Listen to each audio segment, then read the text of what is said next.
I had told not to keep any outsourcers. I did keep one, and I kept one, and not only did I keep it, when that service center went down in Katrina, we were still live talking to customers. So a buddy of mine calls me and says, he's a VC in the Valley, he says, Tom, I referred you to Facebook and you just kind of didn't talk to them. And I said, well, you could have told me, and what's Facebook? Mm-hmm. Long story short, I ended up interviewing with Mark Zuckerberg, but I was having an extraordinary experience and ended up moving from Facebook to be chief support officer at a company that's now the backbone of the Geek Squad remote support. Mm-hmm. And if you remember, I told you a little story about they said, you need to be watched. Mm-hmm. Well, I got a phone call one day to be told, you have prostate cancer. You know, to man, I've had enough radiation that I glow in the dark. Mm-hmm. Yeah. And I can only imagine. There's been some times I was told, you won't make it through this. Mm-hmm. Well, I'm still here because I believed I could be. These experiences make you appreciate life at a different level. Mm-hmm. It makes real when people talk about be here now, live in the moment. You learn quickly that anything that's happened, there are no do-overs. Did you know there's a technology that's actually an app on your phone that uses sound waves to tell your brain what you want your brain to do? We had a young man that was on a guest on our podcast, the Mike Litton Experience, who had a traumatic brain injury. He was sleeping 3 hours a night. He's using NewCalm now and he's sleeping more. Go to newcalm.com, Mike15 promo code. Newcalm.com, promo code Mike15 for an extra 15% off. Go today. Welcome to the Mike Litton Experience podcast.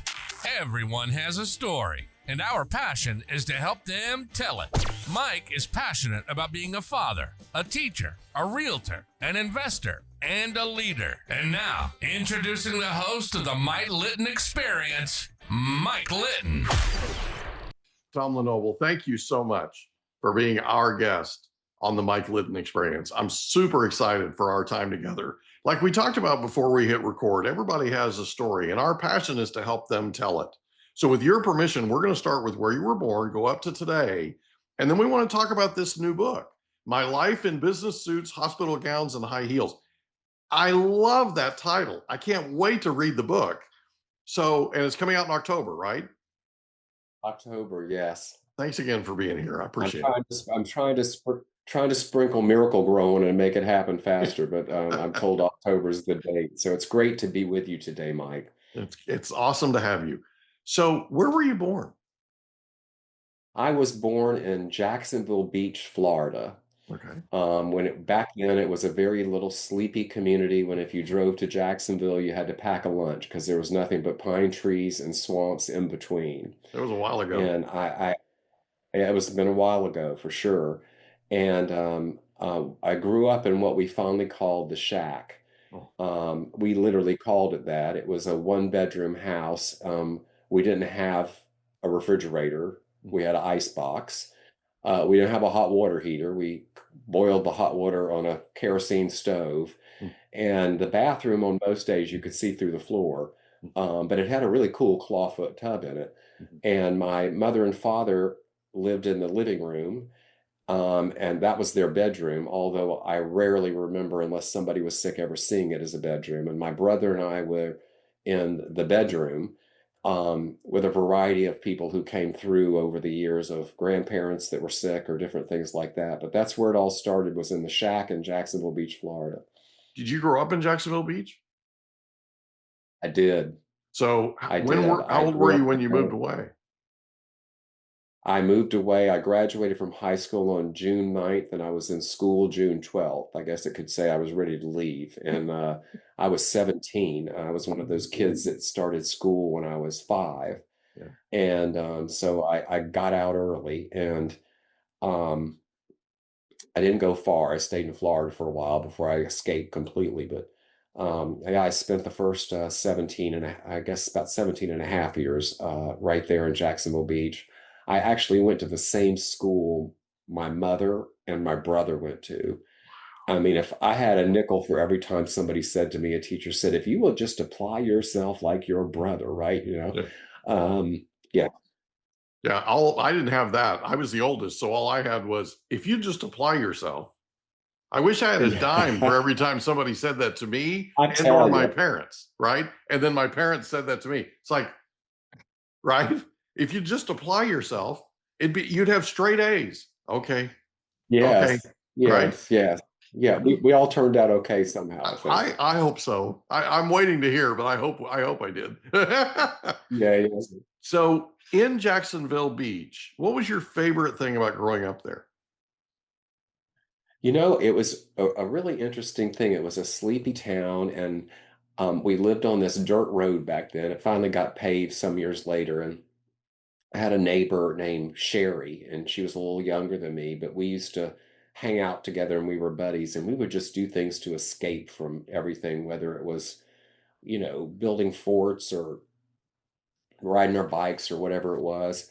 But I think my favorite thing is we were fairly close to the ocean, and I could jump on a bike and sneak and go ride down there and kind of get lost in the waves. I knew at about 5 that I wasn't in the right place. Yeah.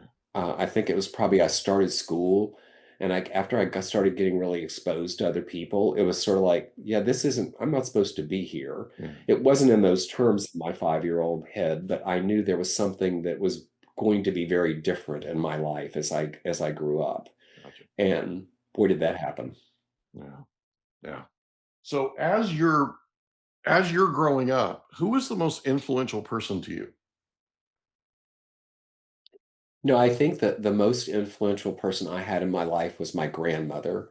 My dad's parents were from Germany and Austria, Mhm. and were very wealthy and had immigrated in 1905 Mhm. and owned a big farm and the first garage and some other things in Jacksonville, and lived on the St. Johns River in a house that would cost millions today. And my grandfather put everything in the bank every day but $5. So when the depression hit, he had $5. They lost everything. Their life changed dramatically. My grandmother had been a ballerina and an opera singer and spoke 7 languages. Oh my God. And I used to spend a lot of time with her. And boy, I wish I could have learned things that I could have learned from her that I didn't. But she was one of the most patient people with me and took time to teach me things because I was a bit hyperactive, a little different than my brother. I was always getting into things. And my nickname my grandfather gave me was Varmint. That was what my nickname was, believe it or not. I was the Varmint. I walked in the house one day and he proclaimed that, and it stuck with me forever. And so that's how it started. But I was really, really fond of her. I can remember going to her house to spend a weekend, and we'd go get root beer floats together. And I would sneak through the house when I wasn't supposed to explore because they packed everything in a smaller house after they lost everything. But Mm. um, she was one of those very special people. It's awesome. So in high school, did you have a favorite subject? I did. I thought I was going to be a doctor, and I really liked science. But what I fell in love with when I finally found it was the theater. Yeah. I sang in the chorus and the chorale, and then I was in all the high school plays, and everybody thought I was going to be an actor, which I kind of am, but didn't really happen the way they envisioned it. But it became something I really enjoyed and liked, but I really liked science and Yeah. thought I would become a doctor. And um, as time went on, that didn't happen. I was the kid that I remember an uncle sent me a chemistry set, and he never realized how old we were. We never saw him, and I was much too young for the chemistry set. And after blowing up the bathroom with some chemicals I put together, because the chemicals said, don't mix these, Right. and which to me meant I need to mix these We and need see to what's do going to this. happen. We need to figure out what this Kind does. of a theme of my life when people Right. say you It can't do is. this or don't do this. I'm like, oh, Yeah. really? Let me check that out, right? Yeah. People have So told you yeah, no your yeah, entire life and you've turned it into a yes.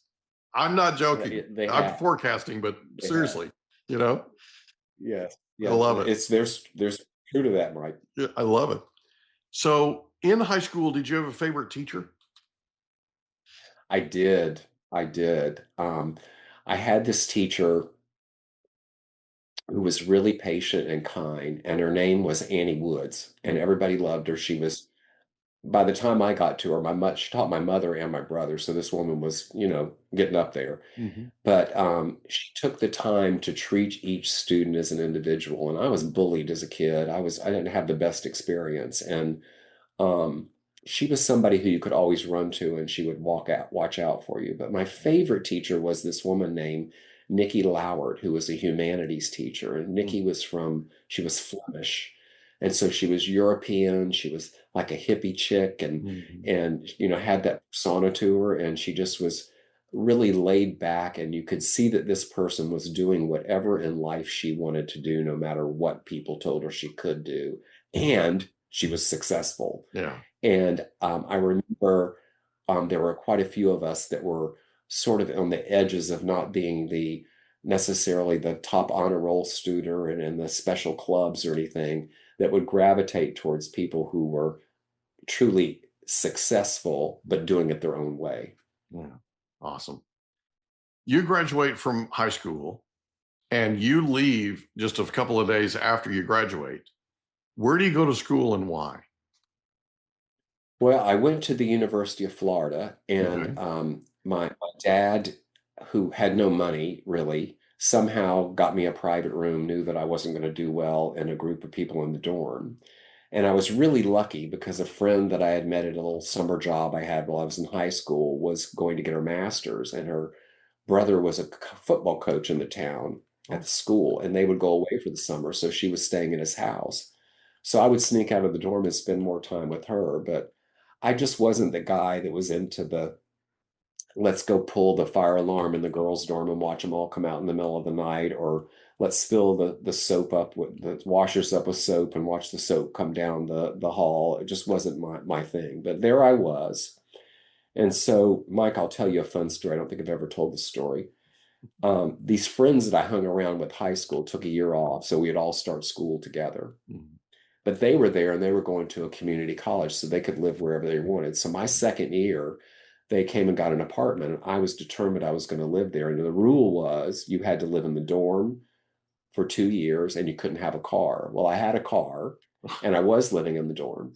So I literally staged this thing and went to the infirmary, got an appointment with the psychiatrist in the infirmary, and put on a show, pretended that I was losing my mind enough that I still have the letter today from Dr. Ball Oh my God. excusing me from the dorm. Now, I'm grateful to Dr. Ball because I was really unhappy, Mm. but I have to admit what happened next in my life, I probably should have stayed in that dorm and not been with these friends because Ah, this is about the time this is about the time all hell yeah. broke loose and things This is started that to change in 18-year-old life. wisdom, right?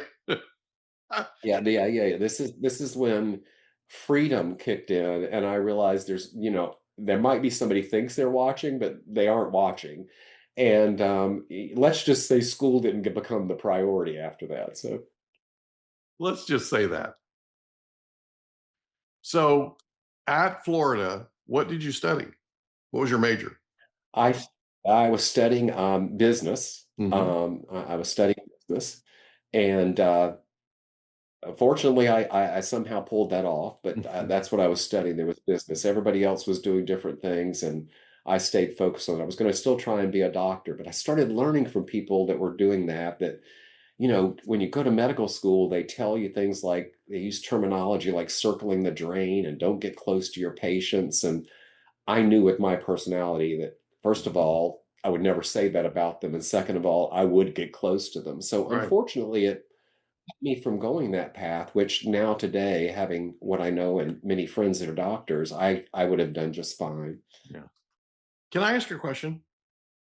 Why did you Yes, choose business as a major? because I couldn't think of anything else to do. There you go. I didn't want to do English. I didn't want to do psychology. I thought business would somehow in my mind, I would end up doing something in business one day and it would be a nice way to open doors. That was Gotcha. my thought in the back of my head, even though I really didn't know what that looked like yet, because I was having entirely too much fun. Yeah. So when you attended college, you're a Gator, obviously, right? University of Florida. So Yes. so the time that you attended college, What's the number one thing that you learned? I think the thing I learned most about college was that it wasn't the place for me, that wasn't where I was going to excel. Yeah. And the things that I was learning weren't going to end up getting me what I wanted in life. And I knew I needed to stick with it, but I knew that it wasn't going to be the answer to my future at that time. Not having that vision of what that would be, Yeah. I've been very fortunate that I have, people call it intuition, knowings or something, but at an early age, I would almost see things and Yeah. know things. And I knew that wasn't going to be the ticket to where I got in life. So when you were in college and you were sort of reading your intuition, what were you seeing? I mean, because I get the feeling from you that college was sort of like feeling like you were running on a treadmill. Is that accurate? It was because I had so much else going on in my life Yeah. because I had led this really sheltered childhood. Yeah. Believe it or not, my mother had me in nursery school until I was 14. She would come home and pick me up from school on her way home from work. And it was such a fantasy I had going that I told people I worked there. And we lived literally not even 8 blocks from this place. But I think she was so fearful of what I might get into and what I might do to myself. I think I was 13 or 14 before it was finally over. And I think my father finally stepped in and said, "We're not doing this anymore." Yeah. So, I lived somewhat of a sheltered life. I had a lot of love, and they are amazing human beings. Yeah. But we didn't have much, and I think they wanted to protect me because I was very different than my brother. So when I got out on my own, it was I'll try anything once, twice if I'm not sure. We're gonna spread our wings and see what's happening. Right, right. I love it. So you graduate from Florida. Where do you go after that? Well, I also had this experience I should tell you about, which I'm not going to tell you much because you need to read the book, but the Yeah. whole heals part of this book Oh, I can't wait to read the started there. book. I can't wait to read the book. Started there. And we'll just say that heels had become a big part of my life as I started to leave there and realize I needed to do something more serious with my life. And so I left, and I had worked in the Shands Hospital Okay. as a unit clerk this whole time, and in ICU units. So I secured a position at Jackson Memorial Hospital in Miami and went there, had my first apartment on my own, I remember, in Coral Gables on Salcedo Avenue. Mhm. And I started working in 3 intensive care units as the unit care manager, which meant I was responsible for all non-clinical functions. Right. And it was great, but I was about a year in, I was talking to my boss one day, and I realized how long he had been there and how much money he was making. And I looked at my paycheck one day and said, "Yeah, this isn't the answer. Yeah. This isn't my path." This isn't going to continue to And work. about that time, this isn't gonna be the answer. And Right. about that time, a buddy of mine whose father owned a hotel in Fort Lauderdale called and said, we need a bartender at our pool bar, and we think you'd be the perfect person, your personality to do this."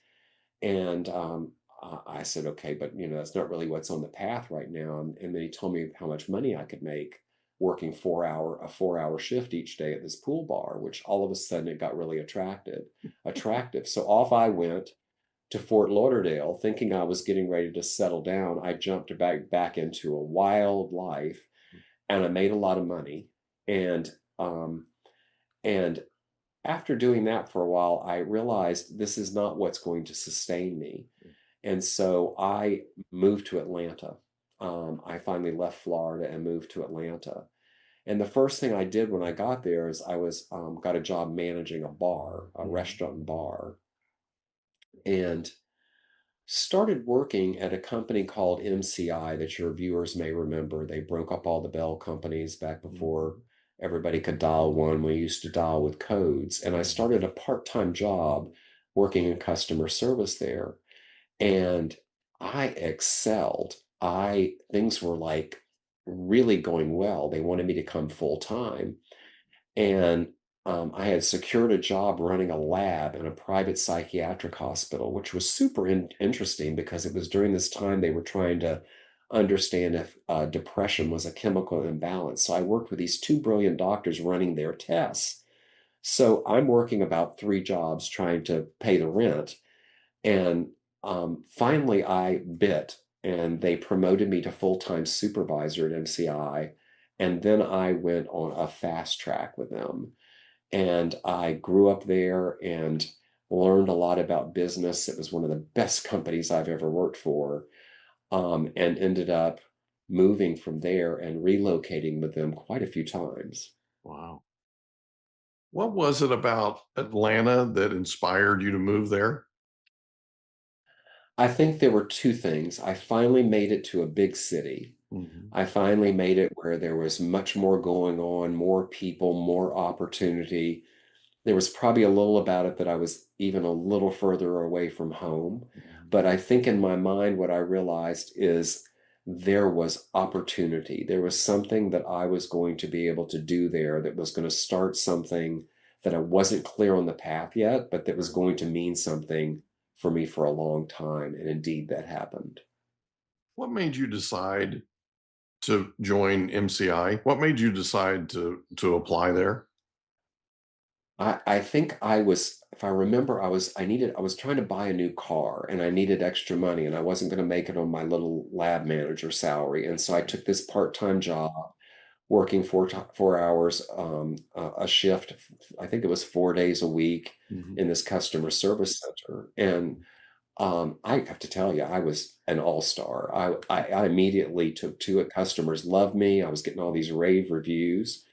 And but it really was about money. And it was my real first sense of the true business, right? To wear a suit every day. I mean, it was the real deal and around professional people. And I was drawn to it like you wouldn't believe. It was like I really loved the idea of what could happen there. Was it the people aspect? Was it the solving problems aspect? Was it a combination? It was a combination of actually using problem solving skills with people Yeah. skills that involve not only being able to work with customers, but other employees, other Yeah. people. And what I really saw was there was tremendous opportunity if you did it well. Yeah. MCI was really great about that, that if you excelled, you could do about whatever you wanted. And they were growing rapidly back then. Growing crazy. It was Yeah. unbelievable, the growth, It which really has was. been And the a lot of people had a theme of a hard lot time of believing it, places. you know? Yeah, theme of a lot of places I worked. I had some amazing experiences there. I ended up becoming a manager, and then I was chosen to go for this project in corporate, which was called the Phoenix Project. They were going to take all these disparate systems from growing so fast and make into one, and they chose 36 people, 26 people from around the country to work on like a task force. Mhm. So off I went to Washington. I lived in a hotel, left Atlanta behind, and I'm in Washington in this assignment. And the 26 of us were together for was supposed to be 6 months. We were together almost a year. And the great thing about this story is it positioned me for my career, but the project failed miserably. But I went back to my home center, as we called it, and they found a place for me managing I think we called it the gold and silver team back then, a higher level of paying customer. And I was back not even 3 months, and I got a call from corporate asking me to relocate and actually run the department that had started this project it was a marketing systems group, the only marketing group in two towers of technology. And they asked me to come lead the group. It was called Marketing Systems that did training and documentation for all user systems. It's fascinating. Best decision I ever made.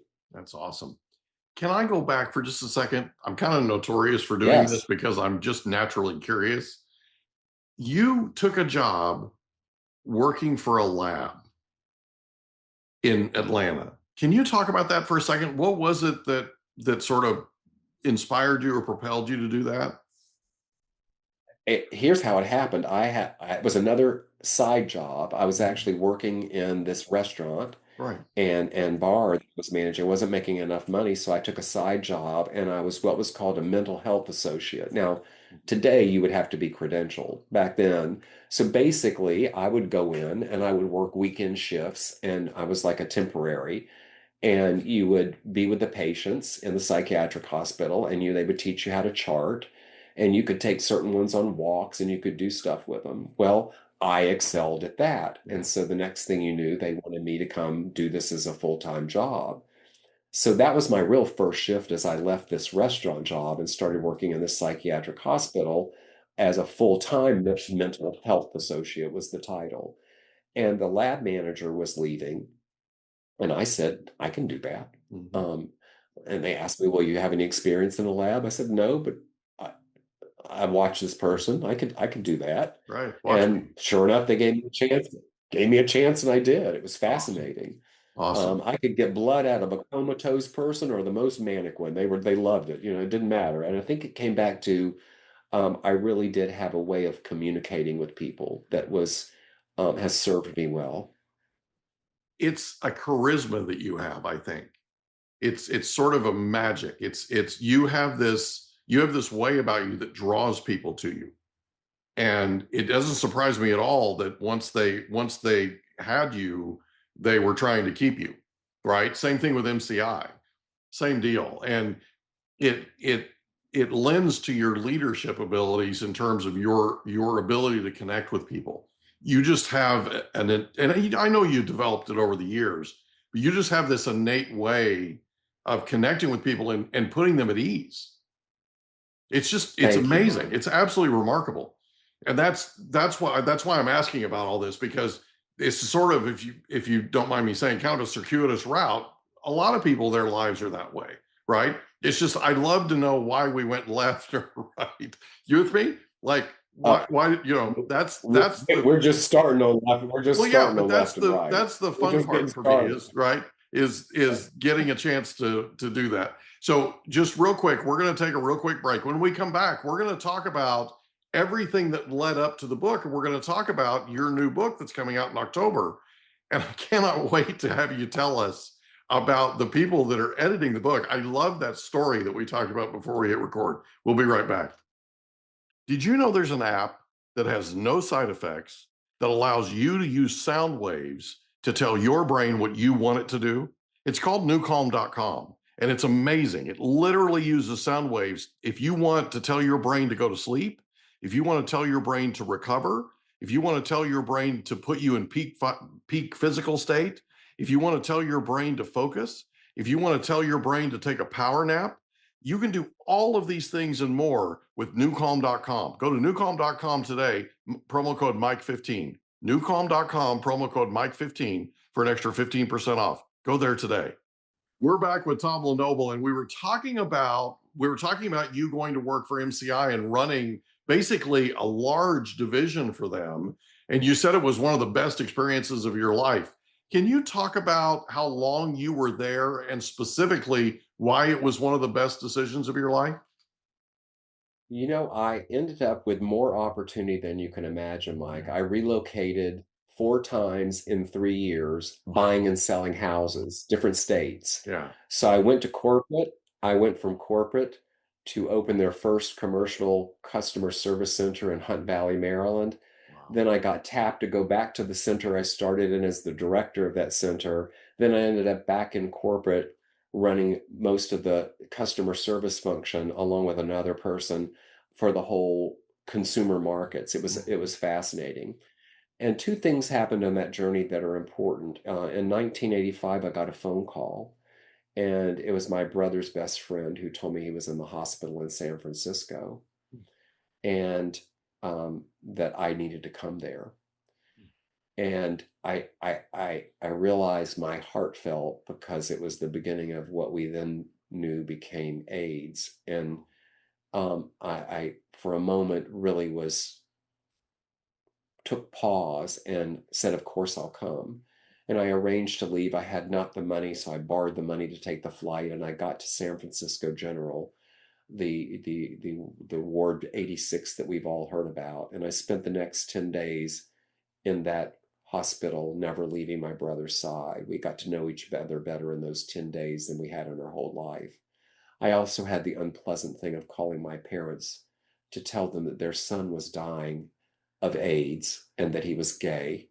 They knew neither, Oh, no. and that they needed to come, and went through this process with them, and they were extraordinary. And we were there till my brother took his last breath, which was a story that you'll read about in my book that's very moving, of what happened in those final hours.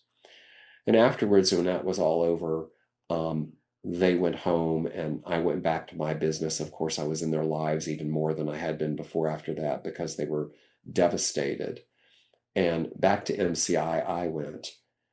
And then some years later, I'm running this corporate function, and I find out that I now have a life-threatening illness. And I'm being told by a doctor, you have 6 months to live. Are you wanting to spend that at your desk, or are you wanting to do something that you enjoy? Well, Mike, we'll move forward whichever phase you want to move to, but I've been given 6 months to live 3 times. Wow. I've Wow. also had a secondary life-threatening illness. I've had metastatic cancer for the last 13 years, Right. and I'm still here. Yeah. Can we go back just a bit? How old was your brother Absolutely. when you got that call? My brother was 35. Goodness. My brother was 7 years older than I was, Right. 6 years, which is why I think we were never as close as we could have been, because when I started school, he started high school. Oh, When I sure. started high school, he was gone. Yeah. And while we knew each other, it was more about statistics than it was about who we were. Yeah. And those last 10 days, we actually got to know each other very well. I wouldn't have traded that time for anything. When you look back on that 10 days, what's the single most important thing you take from it? That love is more powerful than we ever want to give it credit for. That love will cure anything, will solve anything, will mend any broken heart, and will take you to heights you've never seen before. Love that's being expressed to you, love that you're sharing, love that you didn't even know existed or was possible. What was it like making that phone call to your parents? You know, it was one of the hardest things I ever did, but it's one of those things I look back on. I've been in that position many times in my life. There are a number of times when I've had to make the hard call. It's been a variety of things, from whether it's terminating somebody's employment, whether it's telling my father at one point, your wife is going to die. Yeah. You need to stop being a cheerleader, whatever it was, those difficult conversations. And I really learned that I excelled in them. But it was, I knew I was going to devastate and crack these two people's world wide open. I also knew in my heart I'd be there to hold them through it. Yeah. And you all came together like you never had before through all because of Absolutely. this. Absolutely. It That was following year, they had a trip planned to go to the Grand Tetons, and they were going to cancel it. And I was climbing the corporate ladder, and I said, no, no, no, no, we're going to go. I'm going to fly in. And so I remember flying into Bozeman and joining them, and we went into the middle of nowhere for a few days before I left them, and we had a great time, and I think they got to know who I was better than they ever had, even after raising me. Yeah, that's amazing. That is so cool. I just love that. Okay, so you're with MCI for how long? I was there a total of 16 years, but a good 6 or 8 of it I was on disability because I Okay, was supposed to die. yeah. So you're there roughly 10 years, and then you find out that you find out that you have 6 months to live, basically. Talk Yes. about that for a second. Well, I was told, and I didn't want to leave work. I was Yeah, like really on a trajectory. But once you start seeing labs in front of you and you start hearing diagnoses, you like, have to tune into reality. And so Fortunately, they had an incredible disability policy and benefits that you don't find today because things have changed so much. And um, I never stopped working. I just started working on myself. Yeah. And so I knew that the more healthy I could be, the better I ate, the better I took care of myself. And I started learning. I had always been really attuned to serving others. I had always been in a servant leadership type role in the way I led. But I quickly learned that through service to others, you get so much in return. And my body thrived on it. And no matter what they threw at me, I tried. I tried stuff that they didn't throw at me because I sought it out. I directed my brain to learning as much as I could. I directed my body to being as healthy as it could be. I started riding my bike like crazy and doing exercise in a gym. I had already not eaten meat. I haven't eaten meat now for 51 years, but I started focusing more on supplements and stuff. And I started seeing my body respond. And as people would tell me things like, you have 6 months to live, as I told you before, what that does to me is, oh, really? Yeah. Well, Watch me. watch this. Yeah. Watch this. Yeah. And that happened a few times over the course of that. And what happened finally is I moved to San Francisco. I was living in DC. Since I wasn't working there, I had a friend here who was having a baby who I call my niece. We've been friends now for 50 years. My best friend was here. And I said, I'm going to go to San Francisco. I got a taste of it when I visited my brother, and found some of the best doctors here at UCSF that I could find. And I remember being told one day by a doctor that this is the best it's going to be. This is where you're going to be. Your health is not going to get better. It's precarious. It's all downhill from here. You might have 6 months. And I remember thinking to myself, well, that doesn't sound too appealing. And so I went off on this retreat. I kind of went off on this meditation retreat in silence to this place up in Northern California that was on 365 acres with nature and white deer and all this stuff, and went into this silent retreat and started doing work with myself to figure out, what did this mean for me? What was going to happen? And what did I need to prepare for if I was going to die? And was I really willing to accept that? And what was I going to do with it? Well, the net of all that a few months later is I decided, well, if this is all I get, that's not okay. I have a little cushy salary coming in from my disability company. I'm living in San Francisco in my own apartment. Things are great, but yeah, this isn't it. Yeah. So I decided I'm going back to work. So I'm on disability, and I decided I'm going to go back and start work in the .com revolution. Now, mind you, I had missed pretty much the internet revolution. Right. I knew what email was, but that was it. So what did I do? I started interviewing at technology companies, internet companies, and sure enough, I got hired as the director of customer service and satisfaction as one. They called me. I remember I was in downtown San Francisco at Union Square. They offered me the job. I said yes. I felt like I was levitating. I said, you better anchor this somewhere. So I kind of put it in my solar plexus. And my next thought was, I had to be there the following Monday, was, what will I wear? I looked up, there was a men's suit store. I walked in, bought 3 suits. Well, at that time, I was really, really sick. The doctors told me, this will kill you. The disability company said, you have a year fallback. We're going to give you 2 because you can't do this. Well, I did it.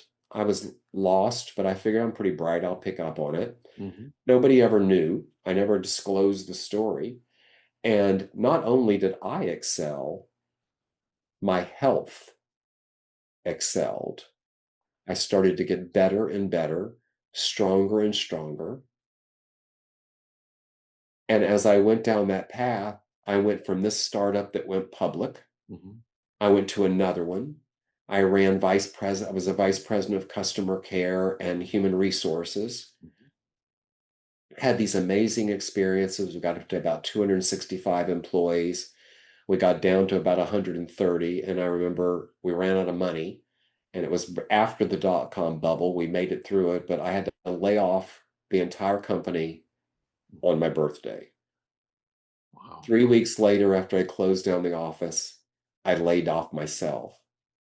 First time I'd ever been laid off from anything. Right. But that didn't stop me. So you let me know where we want to go with this story. Well, I have a million questions, as I'm sure you can tell, right? I'm literally sitting here going, okay, what do I ask him next? So let me go back for a second. Why is it that you think, and again, I know you know, but why is it that you think, your opinion, that you got better from working? Because it's counterintuitive, right? It's the opposite of what everybody else does. Everybody else just sort of takes it for what people tell them it's going to be, and they sort of just wither away. You weren't going to do that. And can you talk about that for a second? I can, because it's the same answer for everything else we might talk about Yeah. today. Yeah. Well, it's And the theme of your life. The yeah, theme of I your life had, is you're just not taking no for an answer, yeah, and you're going to figure out a way to make it work. I love that. I had great medical care. I had the best doctors. I had the best insurance. I had a check coming in. Yeah. I knew that this is all you get wasn't enough. But the real reason is because I believed I could. Yeah. You were just determined. I believed I could do it. Yeah. So you go back to work and you get better. Talk about that for a second. How did that, because it's like I said, it's counterintuitive to what everybody in medicine tells you and what everybody in medicine was telling you. You basically decided that you were so determined you were going to turn a no into a yes, which you've done your entire life. You just forge ahead. Can you talk about that for a second? Yes. How did that work? Yeah, I got better. I didn't Yeah. get well. In Yeah. fact, what I had at the time was classified as a terminal illness. Right. And I knew if I could just stay alive long enough, I had clued and educated my stuff. There was stuff coming in either in clinical trials or down the pike that if I could stay alive long enough, something else would come that would keep me alive a little longer. So you're buying time. I created something I call the healing wheel. It was my doctor, my therapist, my acupuncturist, my chiropractor, my massage therapist. Mhm. It had all these spokes to it, but I was at the center and I was in charge. Yeah. I took charge. That was the other thing I did, is I made the decisions for me. Yeah. My doctor today calls me a clinical trial of one, because they say, here's what the options are. And I say, no, this is what we're going to make the option. Right. So while certainly my health went up and down in those years, I always got it to come back up, and I'm still here.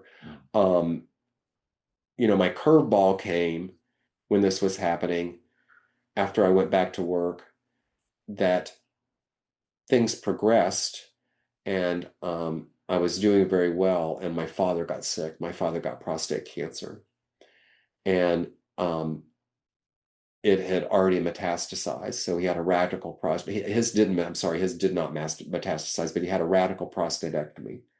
He could never have sex or control his urine again for the rest of his life. His bladder was totally out. He was only in his 50s. And freaky way they found it, and that was it. And so my father basically beat it and lived until he got Alzheimer's. But that experience of him doing that, I was told to be watched very closely. Yeah. My both grandfathers had prostate cancer as well. Well, I was young enough that, people weren't that concerned. Plus, I still had this other thing I was supposed to die from that, by the way, you're supposed to die from this, nothing else. So, that's not our focus. So that was going on in my life. But I took that, and then I ended up doing a few other things in the work front, but I landed a position as the head of customer service for Walmart.com. And I proceeded to spend time not only in Walmart.com headquarters, but in Bentonville, Arkansas. The mandate was for me, the outsource model had been used, and Walmart didn't like that and wanted to bring it back in. So I had a customer service center in Hattiesburg, Mississippi, and a bunch of stuff going on. I was spending a lot of time at Walmart, and I had this brilliant idea one day of, why don't I just buy this customer service center. If we close it and move it, all these people are going to be without a job. They're already trained. I'm going to ruin their lives. It's already underserved, being underutilized. So let's just buy it and just keep going, just turn it into all Walmart. Right. Long story short, I did that. It got me so much attention at Walmart that I got pulled into doing things at customer service at Walmart. Mm-hmm. Well, I was spending about 70% of my time.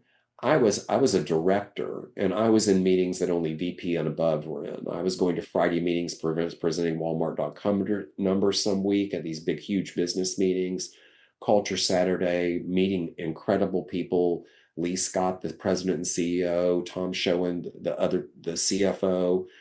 Well, it didn't take long. I worked on some executive project that we won't get into, but it became really clear to me, Tom, if you keep doing this, they're going to want you to come here to Bentonville, Arkansas. Well, I knew if there was something else I didn't know, I knew this. Bentonville, Arkansas was not on my travel brochure.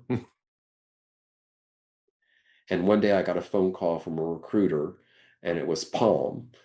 Yeah. And Palm was interested in me coming and running their global service operations.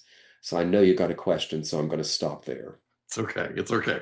So Walmart, you were with Walmart for how long? I was at Walmart for about 2 years. Yeah. But just rapid ascent. So there was there were all kinds of things going on. So how did you talk them into buying the customer service center?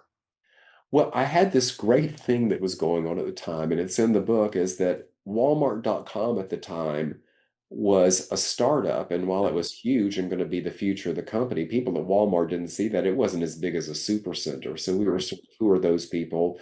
We had windows. It was called the Crystal Palace. Offices at Bentonville didn't have the windows. Mm-hmm. They had to share rooms. They had to give up their miles. We didn't have to do that because people in California and Silicon Valley aren't going to put up with that. So there was this interesting dynamic that was going on. Well, I think my Southern background, I bridged those two worlds, not to mention my people skills, really. Yeah. Is that I could go talk to anybody. I could talk to anybody. You can be the president, you can be the person cleaning the floors. I'm going to talk to you the same. In fact, I do it often, go in and I see the people that are mopping in the car dealership, and I go thank them. Mm-hmm.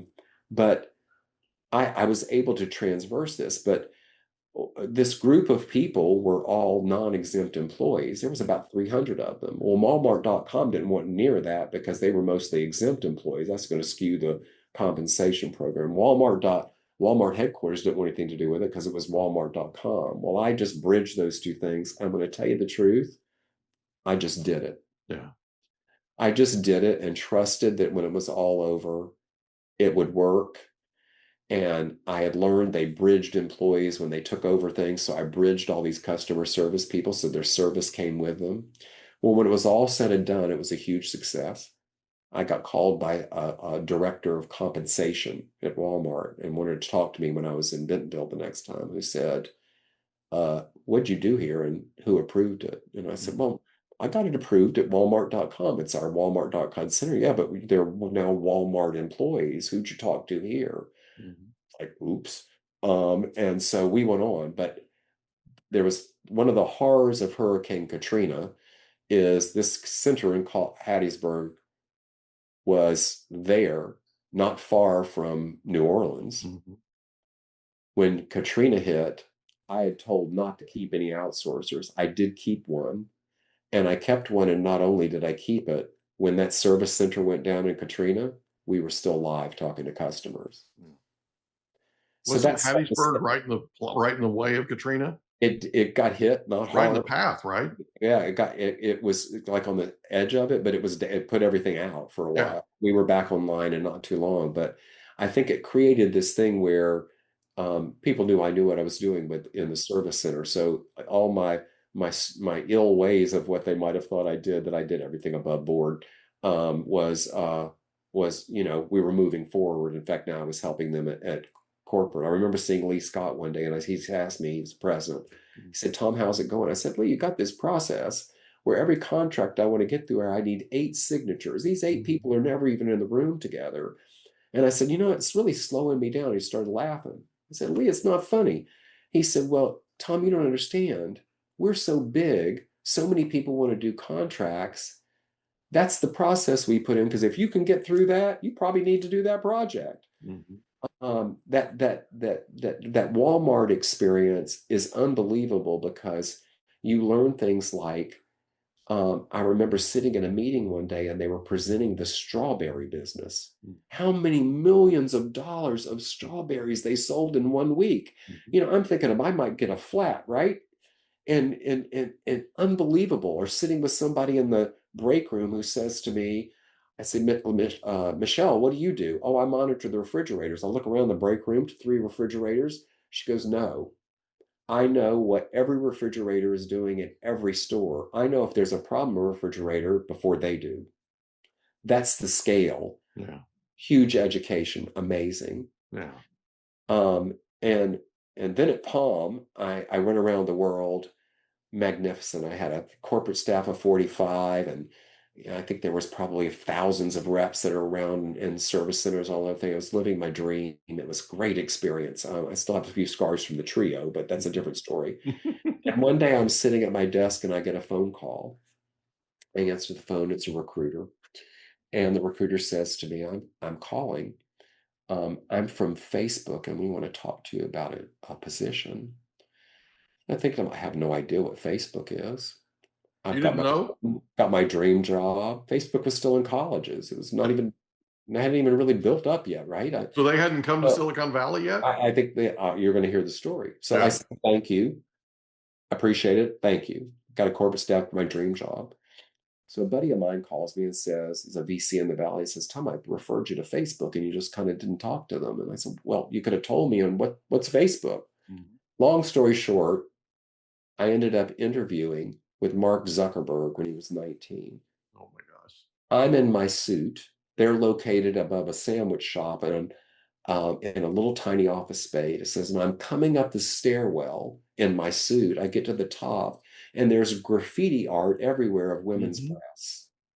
I The come place around. was a mess. I come around the corner. There's 15 people maybe in the room, a few liquor bottles, Mhm. and I realize all these people are young enough to be my child. Yeah. I also realize I'm in a suit. I need to take something off. I'm taken to this room, a conference room with a couch and a TV. Mark will never admit to this.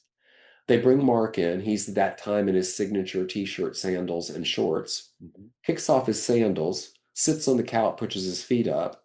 I finally took off my suit jacket, sat down, and we entered in a conversation that ended up getting me so intrigued with the product. I knew something was going to happen. I didn't know what it was.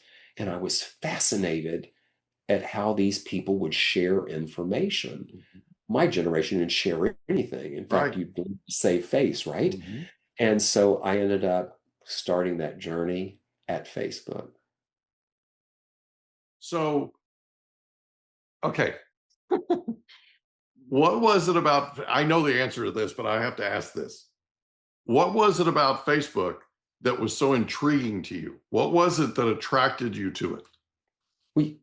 Again, there was something about the product, and then there was this energy. I mean, there was this, it was small, there was nobody there, but there was Mhm. energy, this startup energy started biting me again. I'm not a person to maintain something. I Right. need to build or create. Yeah. And I knew there was an opportunity there, and it got a hold of me. Well, I ended up, I was probably 3 weeks, a month later, I went to work. They were in another building, had taken over the second floor. I got to work that day, my first day, and I get taken to my desk. Well, I'm in a huge open room. I see one office. Mhm. As they're walking me to my desk, I'm going, oh, got to be my office. Mhm. No, that's the controller's office. They're putting me in front of the controller so nobody gets in the door. I'm in this huge room sitting with the same people that are reporting to me. There was only a few of them and everybody else. On the second day, I looked up at the two people that are sitting on my desk and said, excuse me, where are the phones? The response was, phones? We don't want to talk to anybody. We do everything on email. Right. After spending a career in customer service, I knew somebody was going to talk on the phone, and it was likely going to be me. Yeah. No kidding. Right. Unbelievable. Yeah. They don't, that generation has no interest in talking on the phone. They'd rather text, they'd rather email. Actually, they prefer to email, right? I mean, it's just crazy. Yeah. Absolutely crazy. And I got to witness exponential growth. I got to work side by side with the extraordinary people like Mark Zuckerberg and some other people that have ended up being incredible people. And I'm proud to tell you that those, I called them my kids even at that time. They were all fresh out of Harvard, Brown, Yale, Stanford, working their dream job because Facebook was only in colleges. And this was their dream job, deferring business school, law school, to just do this job. And I grew that team to 100. Finally, around 30, realized I had to start training people on how to be a manager. I got to run my own business within a business. It was extraordinary, and got to be part of all the huge, fast growth that was happening, and the launches of newsfeed and all these other features, and high schools, and to all these different markets. It was fascinating, and it was, I love to reflect on it. It's one of those times where whatever your to-do list was today, if you didn't get it done, throw it away. You got a different one tomorrow. Yeah. And fun story. Last year we had a little reunion, and I wasn't even going to go, and I went, and so all these 20 somethings are now 40 somethings married and kids, and it was so rewarding because they're all doing some pretty great things. SVPs, VCs. I mean, really extraordinary. And I had a few of them that came to me and said to me, "How did you put up with us?" Because they're now managing younger people. Right. And as I drove home from that day, I thought to myself, well, what is the theme for you of your experience tonight? And it was, the kids are all right. Yeah. That's so cool. That's so cool. So you're all about, and have been your entire life, about connection. And what's fascinating about Facebook is that's exactly what Facebook became. Facebook was a way for people to connect. It seems like there's a real synergy there for you. Yes, yes. During that time, there were some real challenges in my life. My mother got breast cancer, beat it, Oh and then the chemotherapy and treatment gave her leukemia. my gosh. And I, like I did my brother, became my mother's death doula, and managing and helping my father through that. And then while I was there, my father progressed, and I had to work with him. And these stories are in my book. They're amazing stories of what could be horrific times, difficult times, that are beautiful, beautiful stories of love, and how we can care for one another at these times in our lives. But I was having an extraordinary experience, and ended up moving from Facebook to be chief support officer at a company that's now the backbone of the Geek Squad remote support. And if you remember, I told you a little story about, they said, you need to be watched. Well, I got a phone call one day to be told you have prostate cancer. So here we go. So I went through the motions over the next few months and had what my father had, a radical prostatectomy, except a robot did it this time. And being Tom Lenoble, the day after the surgery, the next morning the doctor came in and said to me, "I understand you asked the nurses to unplug your IV pump so you could plug a power strip in." He said, "What's that about?" I said, "Well, it's very clear. You can see here. I needed to plug my computer in and my phone in because I needed to get back to work. And the IV pump was taking up the plug that I needed." And he looked at me and said, "I think you can go home tomorrow." And so I did, and there's wonderful stories about what I did with that period of my life. Unfortunately, about a year later, it metastasized. I had 3 tumors in my neck. I once again was thriving and doing great things in work. I was doing some incredible things. Still had the first illness, by the way, but it was managed and under control. And I decided once again, how was I going to step up to this? How was I going to handle this? Where was I going to get the belief this time? So I said, let's just do rinse and repeat. I built my healing wheel again. I took off to Mexico for some treatment before I was going to go in my first round of radiation. I've since been through 10 series. 3 of them just last year. Came back, went through the first real treatment for it, bounced back from that, and went on, and since then, it's been a journey of metastatic cancer for 13 years, Mm. of every treatment you know to man. I've had enough radiation that I glow in the dark. Mhm. Yeah, I can And only imagine. um, there's been some times I was told, "You won't make it through this." Mhm. Well, I'm still here because There I you are. believed I could be. These experiences make you appreciate life at a different level. Mhm. It makes real when people talk about be here now, live in the moment. You learn quickly that anything that's happened, there are no do-overs. If you can learn from it, do that, but there's not much there. Yeah. The future, other than making sure your electric bill is paid and you know what those kind of things are taken care of, is really uncharted territory. You don't know that you're going to get it. Stay right here. Experience what's going on right now, right here, at every level, has been the biggest lesson.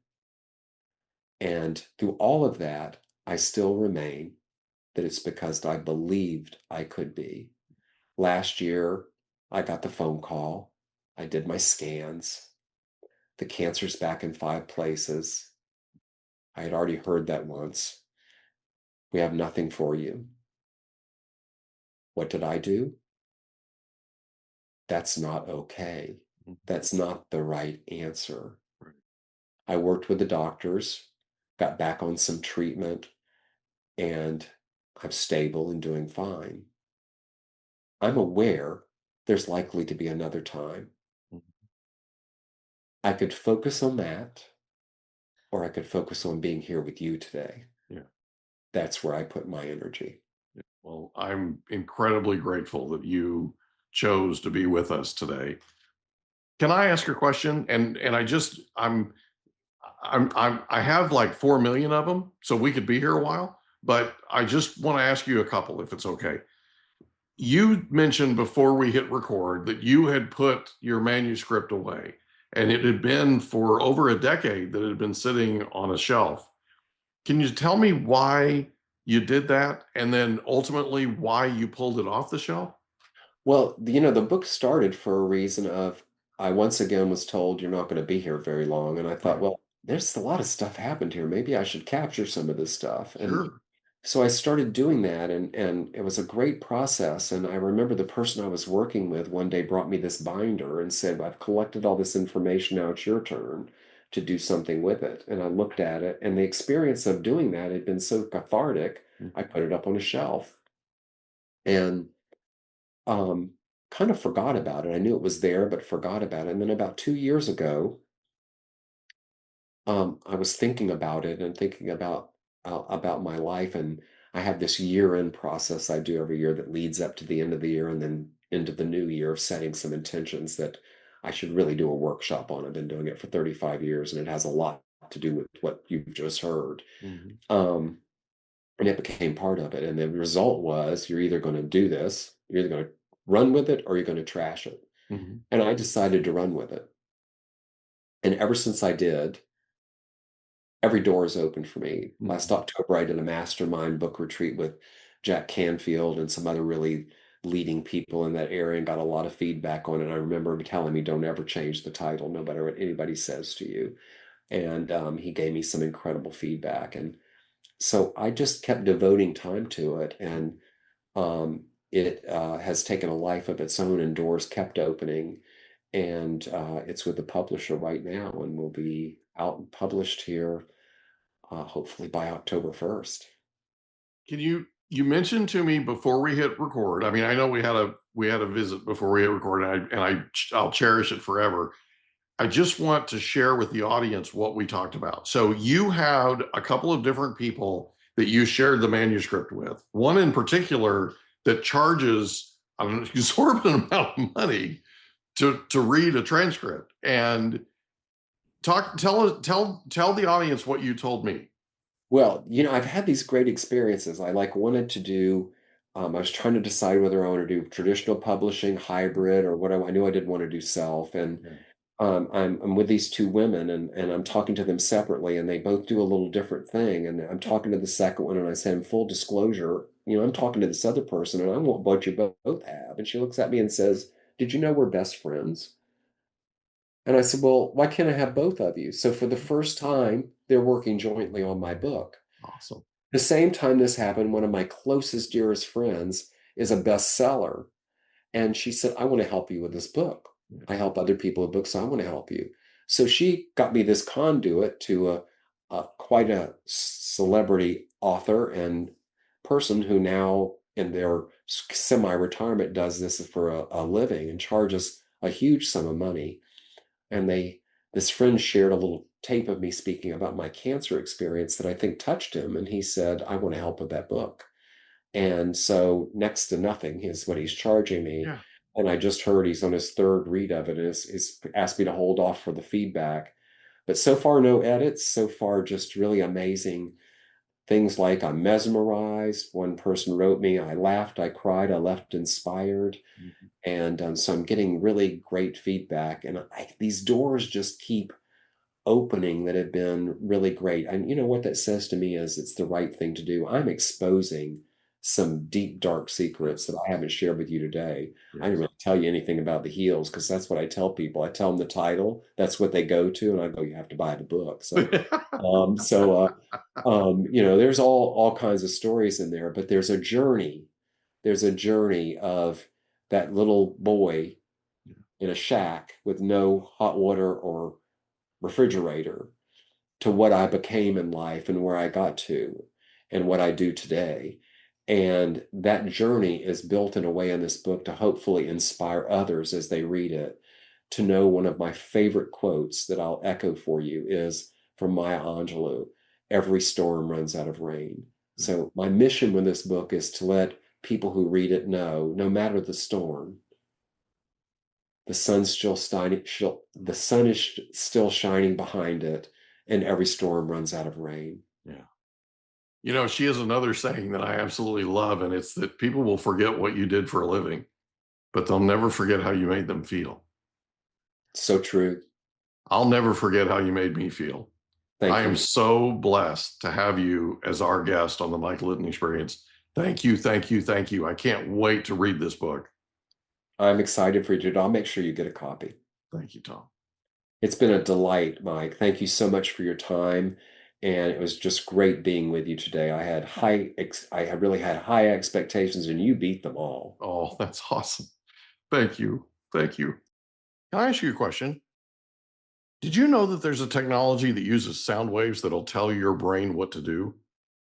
There literally is. It's called newcalm.com. It can tell your brain to heal, tell your brain to sleep, tell your brain to do all kinds of things. It can get you fired up. It can be a pre-workout. Newcalm.com. And the promo code is Mike15. Newcalm.com, promo code Mike15 for an extra 15% off. Go today. And that's a wrap. Another episode of the Mike Litton Experience in the books.